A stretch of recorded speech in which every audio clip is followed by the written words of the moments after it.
Hello, welcome to our official YouTube channel.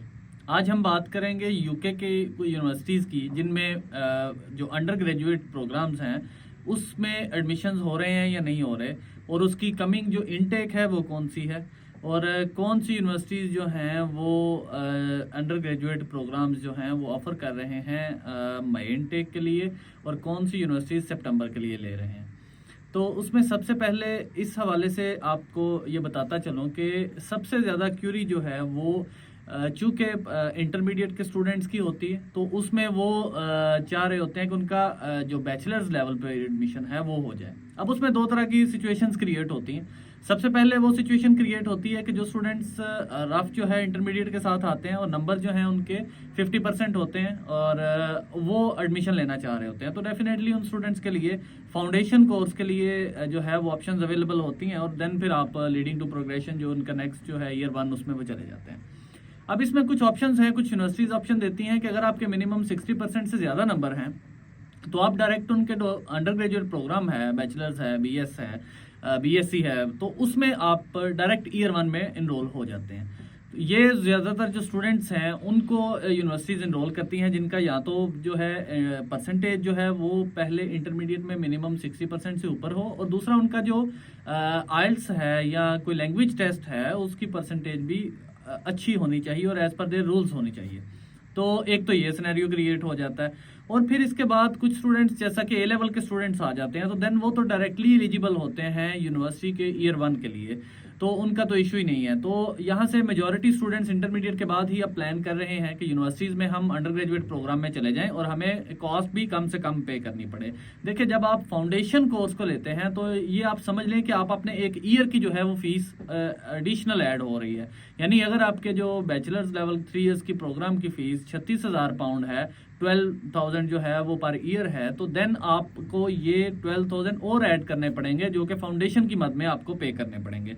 तो ये बड़ा तकलीफ दे होता है स्टूडेंट्स के लिए कि इतनी ज़्यादा फीस हम लोग जो है वो पे करें, और फिर ये एक हमारा 6 मंथ्स या 12 मंथ्स का जो फाउंडेशन है वो भी होगा, और हमारा ईयर एक ज़्यादा उसमें लगेगा।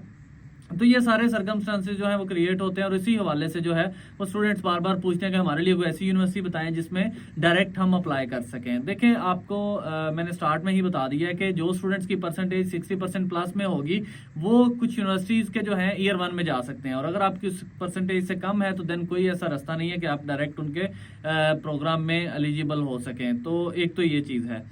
अब बात करते हैं कि मई इनटेक के लिए जो कोर्सेज हैं वो यूनिवर्सिटीज़ के पास फाउंडेशन की क्या ऑप्शंस है। देखें, फ्रैंकली स्पीकिंग अभी इस टाइम पे जो सिनेरियो है वो ये है कि फाउंडेशन प्रोग्राम के लिए मई इनटेक में 10 to 15% सिर्फ ऑप्शंस हैं, इससे ज़्यादा ऑप्शंस नहीं है, क्योंकि यूनिवर्सिटीज़ ने जो है एडमिशन्स अपने जैन इनटेक में बहुत ज़्यादा इनटेक ली थी, और उसकी वजह से बहुत सारे स्टूडेंट्स के डेफर हुए थे। उसमें दो यूनिवर्सिटीज़ की एग्जाम्पल्स आपके सामने है, उसमें क्वेंट्री यूनिवर्सिटी थी और बीपीपी यूनिवर्सिटी थी। तो दोनों यूनिवर्सिटीज़ ने इस तरह से किया था कि अपने स्टूडेंट्स को जो है वो कैश नहीं दिए, और वो कुछ थोड़ी तादाद नहीं है, वो बहुत ज़्यादा तादाद है स्टूडेंट्स की। तो अब उन स्टूडेंट्स को भी अकोमोडेट करना यूनिवर्सिटी की जिम्मेदारी बन गई हुई है, तो वो यूनिवर्सिटी ने उनको अकोमोडेट करना है। उनको अकोमोडेट के लिए नेक्स्ट इनटेक मई इनटेक थी उनकी, तो उसमें उन्होंने ऑफर्स अब देने हैं कि हमने इनको जो है वो एडमिशन्स के लिए वो एलिजिबल हो जाए, तो पहला तो राइट उनका क्लेम हो जाता है। दूसरा, वो स्टूडेंट्स जो नए अप्लाई कर रहे हैं तो उनको मई इनटेक में जो है यूनिवर्सिटी प्लेस नहीं दे रही, क्योंकि उनके पास ऑलरेडी काफ़ी ज़्यादा रश है। तो आप किसी भी यूनिवर्सिटी में अप्लाई करें तो वो सिंपल उनका रिप्लाई आता है कि जी हम सितंबर के लिए क्लास इसकी ले सकते हैं, आपको अदरवाइज नहीं ले सकते।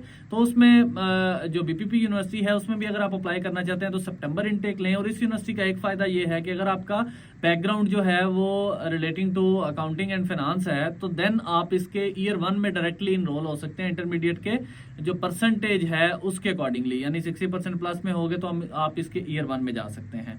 तो इसके लिए बीएससी अकाउंटिंग एंड फाइनेंस इनका कोर्स है। इसी तरह से जो कवेंट्री यूनिवर्सिटी है उसका भी सितंबर इनटेक आ रहा है अंडर ग्रेजुएट प्रोग्राम्स के लिए। डिमांडफोर्ट यूनिवर्सिटी है, विंचेस्टर यूनिवर्सिटी है, लंदन साउथ बैंक यूनिवर्सिटी है। तो ये सारी जो यूनिवर्सिटीज़ हैं ये सारी जो है वो अंडर ग्रेजुएट प्रोग्राम सितंबर इनटेक के लिए ऑफर कर रही हैं। तो आप सितंबर इनटेक के लिए ही इनको कंसीडर करें।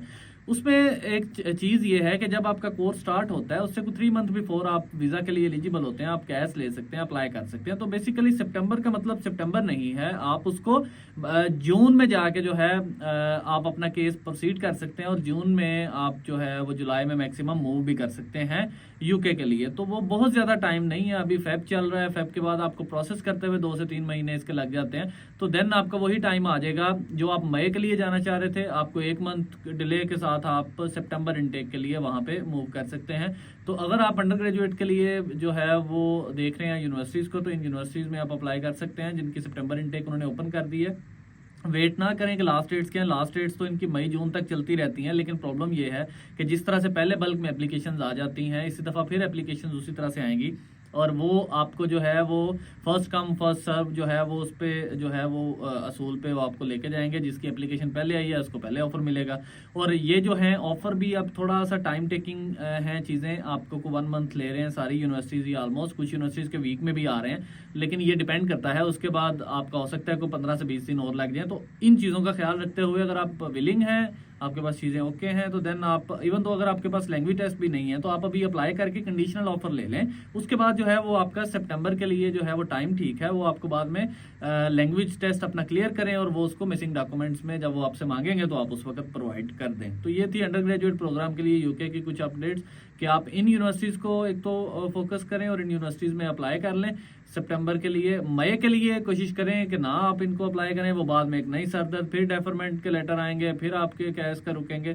तो मेरी उसमें जो है वो यही है कि आप उसको सितंबर के लिए जो है वो अप्लाई करके अपना ऑफर लें और अपनी उसकी कंडीशंस पूरी करके आप अपना वीज़ा शीज़ा के लिए अप्लाई करें। Thank you so much.